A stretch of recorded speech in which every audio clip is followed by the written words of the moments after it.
Hey everyone, welcome to the first video of our series Data is Power. In a single line, Data is Power is a series to analyze data and verify facts about day-to-day situations. To analyze data, the most common platform used is Python and R. We will be using a custom-developed software. Before starting, we wish to state that we do not intend to harm or disrespect anyone's feelings through this. If by chance we end up doing that, please feel free to let us know and we shall look to rectify the same. Our topic for today is the recently concluded Men's Cricket World Cup 2019. We here look to analyze the performance of Team India and Team Australia in the group stages. Our aim is to use the data available in public domain to burst myths and present facts of World Cup 2019.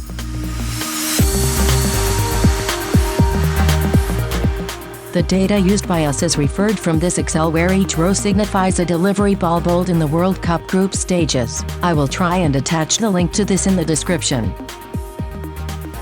I have already imported the data and created the dashboard. I will also be creating a separate video on making this dashboard soon. So let's load our dashboard. Here you can see 5 tabs. Team Overview gives us an overview of a team's performance. Analysis by batting position gives us an analysis of how the batsmen at various orders like top order, middle order and lower order have performed. Analysis by overs gives us an insight on the team's progression during a match duration. Player analysis will show us and analyze the contribution of a player towards the team. Team Face-Off will compare performance of 2 teams.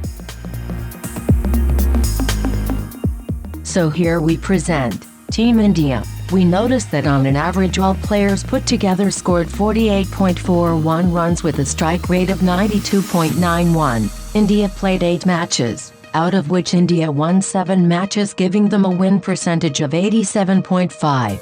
Interestingly, India was batting first in 5 matches and won all of them. The scores for India ranged from 217 to 342 runs, with the highest contributor being Rohit Sharma, followed by Virat Kohli and KL Rahul.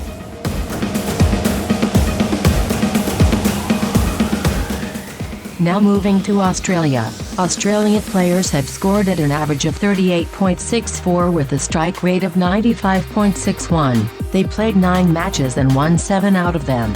Their scores ranged from 192 to 369, with David Warner being their highest contributor. Interestingly, Australia also won all their matches batting first.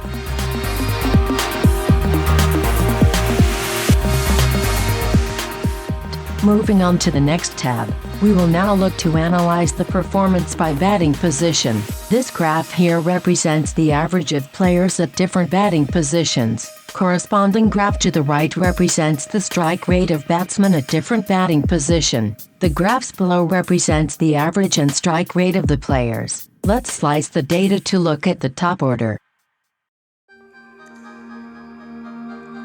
So the top order of India consisted of Rohit Sharma, Virat Kohli, KL Rahul and Shikhar Dhawan. An overall look here says that India's top order has performed with a really good average and strike rate, with Rohit Sharma being the best of the lot. The interesting part is in the middle order.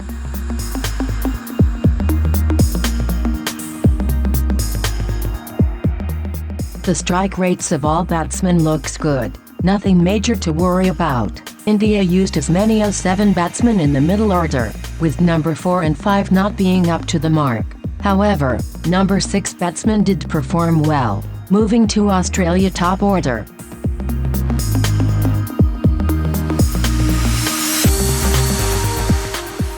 The top order performed well here too, the exception being number 3. Unfortunately, Steve Smith didn't really have a good World Cup according to his standards.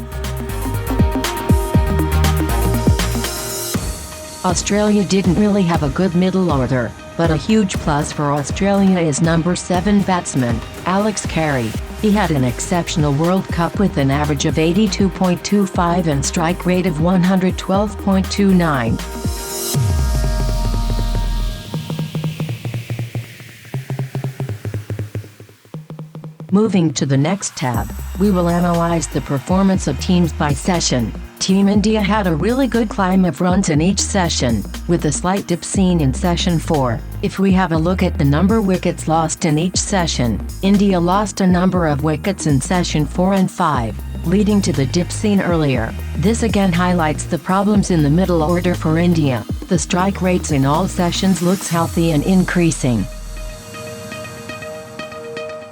Looking at the contribution of players in each sessions. In session 1, Rohit Sharma was the highest contributor. In session 2, Rohit Sharma and KL Rahul were the highest contributor. In session 3, the situation remains the same, highlighting a string top order and also raising concerns to less exposure of the middle order. In session 4, Virat Kohli and Rohit Sharma were the highest contributors. In session 5, Ms. Dhoni and Hardik Pandya were the highest contributor, highlighting here, Dhoni more often than not batted at number 6, so no real contribution is seen from number 4. Looking at Australia, they had a really good climb in all sessions, in terms of both runs and strike rate. They also lost a lot of wickets in session 5 mainly, but this did not hamper their strike rate.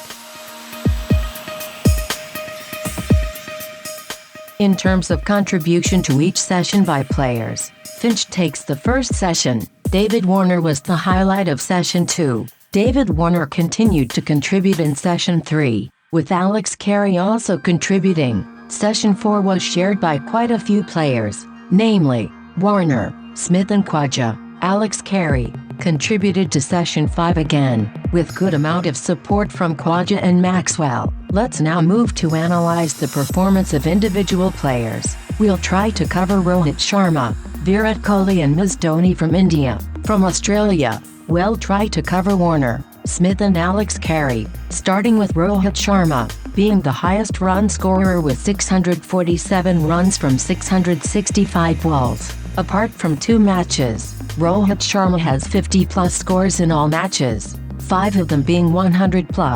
Rohit Sharma has been bowled once and caught 6 times.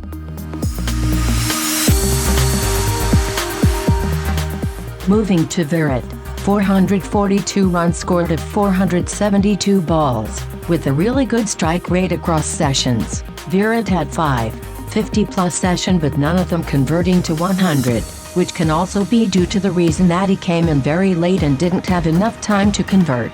This can be verified by seeing that Virat has been dismissed all times by playing into the hand of fielders.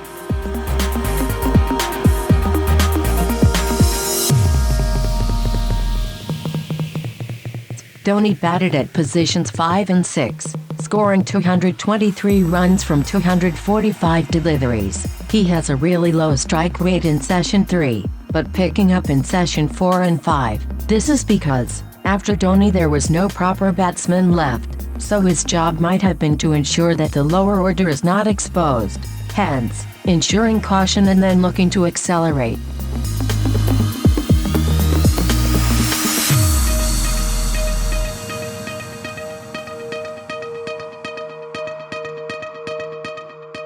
Looking at Australia's David Warner, the second highest scorer of the tournament, with 638 runs from 729 balls. He had a really good start to the tournament, with 2 50+ scores and 3 100+ scores in the first matches, but unfortunately this dipped in the latter half of the tournament. One highlight for David Warner, he had a whopping 250+ strike rate in overs 40 to 50.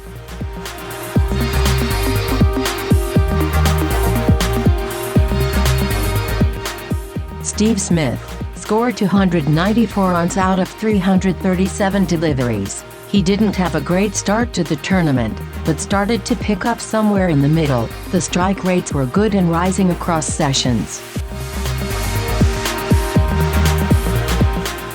Alex Carey scored 329 runs out of 293 balls, with a consistently increasing strike rate.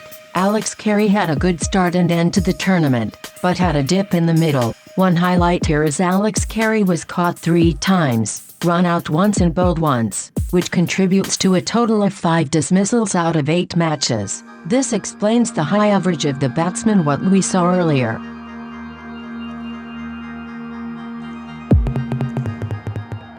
The Team Face-Off tab is used to analyze the performance of teams in a side-by-side dashboard. The information displayed here is already discussed in previous tabs, so we will skip this.